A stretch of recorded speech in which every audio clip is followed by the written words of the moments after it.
Hi hello നമസ്കാരം. പുതിയൊരു വീഡിയോയിലേക്ക് എല്ലാവർക്കും സ്വാഗതം.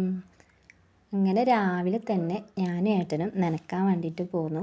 രാവിലത്തെ ചായയും കടിയൊക്കെ ആയിട്ടാണ് ഞങ്ങൾ പോകുന്നത്. വന്നപ്പോൾ ഇതാ നല്ല മഞ്ഞുണ്ട്, നല്ല തണുപ്പുമുണ്ട്. രാത്രി ഇതുപോലെ തന്നെയാണ്, നല്ല തണുപ്പൊക്കെ ഉണ്ട്. 2-3 ദിവസമായി തേക്കലൊക്കെ തുടങ്ങിയിട്ട്. അപ്പോൾ രാവിലെ നേരത്തെ എണീക്കുക, ചായയും കടി ഉണ്ടാക്കുക, പിന്നെ നേരെ ഓട്ടം ഇങ്ങോട്ടാണ്. ഇവിടെ വന്ന് നനക്കലൊക്കെ കഴിഞ്ഞിട്ട് വേണം ഏട്ടന് പണിക്ക് പോകാൻ വേണ്ടിയിട്ട്. വെള്ളം അടിക്കുന്ന കിണറിൽ കുറച്ചേ ഉള്ളൂ വെള്ളം. അപ്പം ഇങ്ങനെ ഡ്രമ്മിലാക്കി വെച്ചിട്ട് ഇങ്ങനെ കൊണ്ടുപോയിട്ടാണ് നനയ്ക്കൽ. അങ്ങനെ നനക്കലും കാര്യങ്ങളൊക്കെ കഴിഞ്ഞ് ഞാനും ഏട്ടനും വീട്ടിലേക്ക് തിരിച്ച് പോന്നു. ഏട്ടന് പോത്തും കുട്ടികളെ കെട്ടാൻ വേണ്ടിയിട്ടുണ്ടായിരുന്നു. അപ്പോൾ അവർക്ക് വെള്ളമൊക്കെ കൊടുത്ത് പുഴയെ കൊണ്ടുപോയി കെട്ടിയിട്ട് വേണം ഏട്ടന് പണിക്ക് പോകാൻ. അങ്ങനെ വീട്ടിലെത്തി, കുളിയൊക്കെ കഴിഞ്ഞു, ചായയും കടിയൊക്കെ കുടിച്ചു. അത് കഴിഞ്ഞ് പിന്നെ ഉച്ചക്കൊക്കെയുള്ള പരിപാടിയിലായി. ഉച്ചയ്ക്കുള്ള ചോറും കറിയൊക്കെ ഉണ്ടാക്കുന്ന തിരക്കിലായി. ഇങ്ങനെ തിരക്ക് പിടിച്ചൊരു ജീവിതം എനിക്ക് ഭയങ്കര ഇഷ്ടമാണ്. നമുക്ക് എന്തെങ്കിലും ഉള്ളിൽ സങ്കടം ഉണ്ടെങ്കിലും ഒക്കെ അതൊന്ന് ആലോചിച്ച് നിൽക്കാനുള്ള സമയം പോലും നമുക്ക് കിട്ടില്ല, അങ്ങനെ ഓരോ തിരക്കിൽ പെടുമ്പോൾ. അപ്പോൾ ഇത് ഞാൻ നന്നായിട്ട് ഈ കാര്യങ്ങളൊക്കെ നന്നായിട്ട് എൻജോയ് ചെയ്യലുണ്ട്.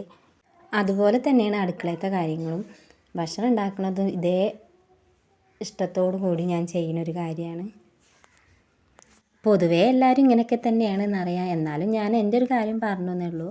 അങ്ങനെ ഞാൻ മീൻ കറിയൊക്കെ ഉണ്ടാക്കി, കുറച്ച് സാമ്പാറുണ്ടാക്കി. സാമ്പാർ പിന്നെ തേങ്ങ അരയ്ക്കാതെയാണ് വെച്ചത്, പരിപ്പിട്ട് സാമ്പാർ വെച്ചു. തേങ്ങ അരക്കാനൊന്നും സമയം കിട്ടിയില്ല. അങ്ങനെ ഉച്ചക്കൊക്കെയുള്ള ചോറും കറിയൊക്കെ ആയി കഴിഞ്ഞപ്പോൾ അച്ഛൻ വന്നു. നമ്മളെ മക്കളിൽ ഒരാൾക്ക് പനിയായിരുന്നു, അപ്പോൾ അവർക്ക് നല്ല ക്ഷീണം ഉണ്ടായിരുന്നു. അപ്പോൾ അച്ഛൻ പറഞ്ഞു ഒരു കരിക്കിട്ട് തരാം മക്കൾക്ക് കൊടുക്കാൻ പറഞ്ഞിട്ട്. അങ്ങനെ അച്ഛൻ കരിക്കൊക്കെ ഇട്ട് തന്നു. തേങ്ങ ഉണ്ടായിട്ട് ആദ്യമായിട്ടാണ് ഇതുമെന്ന് തേങ്ങ എടുക്കുന്നത്. അങ്ങനെ മക്കൾക്ക് കരിക്കൊക്കെ വെട്ടിക്കൊടുത്ത് കഴിഞ്ഞ് പിന്നെ അച്ഛൻ വാഴയിൽ പോയിട്ടൊരു റോബസ്റ്റ പഴം വെട്ടിക്കൊണ്ടുവന്നു. ആദ്യമായിട്ട് വെട്ടുകയാണ് ഞാൻ. അപ്പം ഞാൻ വിചാരിച്ചു ഇത് കടയിൽ കൊടുക്കാനാണെന്ന്. അപ്പം അച്ഛൻ പറഞ്ഞു കടയിൽ കൊടുക്കണ്ട, ആദ്യമായിട്ട് വെട്ടല്ലേ, നമുക്ക് എടുക്കാമെന്ന് പറഞ്ഞിട്ട് അതൊക്കെ എടുത്ത് വെച്ചു. അതൊക്കെ കഴിഞ്ഞ് പിന്നെ ഞാൻ നേരെ മമ്പാട് പോന്നു.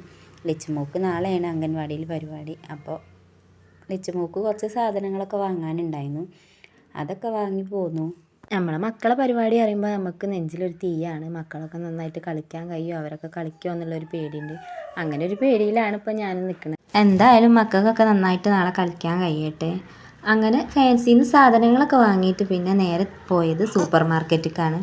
അവിടെ നിന്ന് കുറച്ച് സാധനങ്ങളൊക്കെ വാങ്ങാനുണ്ടായിരുന്നു. പരിപ്പ്, കടല, ഉഴുന്ന്, അങ്ങനെയുള്ള സാധനങ്ങളൊക്കെ വീട്ടിൽ കഴിഞ്ഞിട്ടുണ്ടായിരുന്നു. അപ്പോൾ അതൊക്കെ വാങ്ങിക്കഴിഞ്ഞ് പിന്നെ പച്ചക്കറി കടയിൽ പോയിട്ട് കുറച്ച് തക്കാളി, ഉള്ളി, അങ്ങനെയുള്ള സംഭവങ്ങളും വാങ്ങിയിട്ട് നേരെ വീട്ടിലേക്ക് തിരിച്ചു പോന്നു. വീട്ടിലെത്തി ചോറിന്ന് ഒരു ഉറക്കമൊക്കെ ഉറങ്ങി നീച്ചപ്പോഴേക്കും നമ്മളെ മക്കളൊക്കെ വന്നു. കൊച്ചുമോളൊക്കെ അംഗൻവാടി ഇട്ട് വന്നു, ബാലക്കുട്ടനും അല്ലുക്കുട്ടനൊക്കെ വന്നു. അവരൊക്കെ വന്ന് ചായയൊക്കെ കുടിച്ചു. പിന്നെ അവരൊക്കെ കളിക്കാൻ വേണ്ടിയിട്ട് ഇറങ്ങി. വൈകുന്നേരം ആയാൽ പിന്നെ എല്ലാവരും റോട്ടിലാണ്. എല്ലാ മക്കൾക്കും സൈക്കിളുണ്ട്, അപ്പോൾ എല്ലാവരും റോട്ടിലുണ്ടാവും. വണ്ടി വരുന്നൊന്നും ഒരിക്കലും പ്രശ്നമല്ല. വൈകുന്നേരം ആയാൽ പിന്നെ മക്കളും പോരും നനക്കാൻ. അപ്പോൾ ബാലു, അല്ലു, ലിച്ചുമോൾ ഓലൊക്കെ ഉണ്ടാവും നനക്കാൻ വേണ്ടിയിട്ട് വീട്ടിലേക്ക് പോരും. അങ്ങനെ അടുക്കളയത്തെ പരിപാടികളൊക്കെ കഴിഞ്ഞിട്ട് പിന്നെ നേരെ നനക്കാനാണ് പോയത്. പിന്നെ അവിടെ വെള്ളം അടിച്ച് വെക്കലും അതൊക്കെ കഴിഞ്ഞ് പിന്നെ രാത്രി ഒരു 6-6:30 ആവും വീട്ടിലെത്താൻ. ഇത്രയൊക്കെയുള്ളൂ ഇന്നത്തെ വിശേഷങ്ങൾ. കണ്ടിഷ്ടപ്പെട്ടാൽ സബ്സ്ക്രൈബ് ചെയ്യുക, കമൻറ്റ് ചെയ്യുക, ഷെയർ ചെയ്യുക. Thank you for watching.